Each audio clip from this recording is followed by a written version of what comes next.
Bonjour, je m'appelle Camille Ravo et j'ai 30 ans et je suis auteure-illustratrice. Je viens de Versailles et j'ai fait mes études en partie à Paris et aussi à Nantes.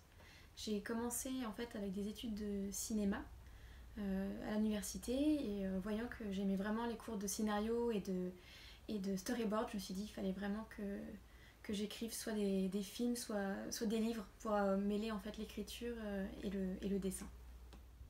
Donc j'ai fait une école à Nantes, c'était une école d'art appliqué où j'ai appris les bases du dessin et j'ai ensuite développé mon propre univers. Je suis plutôt dans la jeunesse en fait, j'ai écrit une histoire qui vient de sortir d'ailleurs, une aventure d'amitié entre un robot et une orpheline, plutôt dans l'univers Jules Verne. Et puis c'était mon projet en fait d'étudiante que j'ai mené à bien.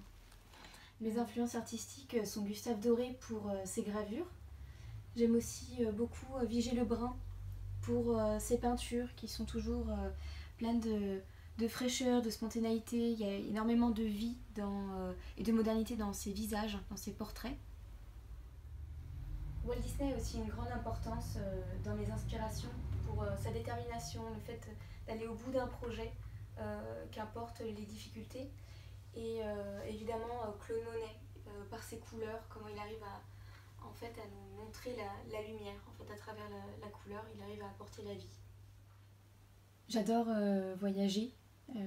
J'aime en particulier surtout les États-Unis, la Californie. J'ai beaucoup d'amis là-bas et j'ai la chance de pouvoir côtoyer des artistes incroyables qui m'apportent énormément dans ma compréhension et mon apprentissage artistique et aussi de la vie, puisque il y a beaucoup de similitudes en fait entre ce qu'on découvre dans la vie de tous les jours et à chaque coup de crayon ou à chaque coup de pinceau qu'on dépose sur la toile. Les choses que j'aime dans la vie, c'est des choses plutôt simples, je pense que la plupart des gens aiment, c'est aller me balader dehors, observer les gens. J'aime beaucoup observer les gens, aller dans un café ou même à l'extérieur, je prends mon carnet de croquis en fait, je m'assois et je les observe vivre en fait. J'essaie de m'inventer un peu leur vie, qu'est-ce qui pourrait leur contrariété ou leur joie. Parfois dans le métro aussi on les observe, ils ont des mimiques qui sont pas tous derrière leur portable et même quand ils y sont, on peut apercevoir des émotions. En fait, je crois que c'est ça que j'aime le plus. Puis juste m'asseoir, lire un livre, être avec des amis, aller au cinéma, faire des choses plutôt simples.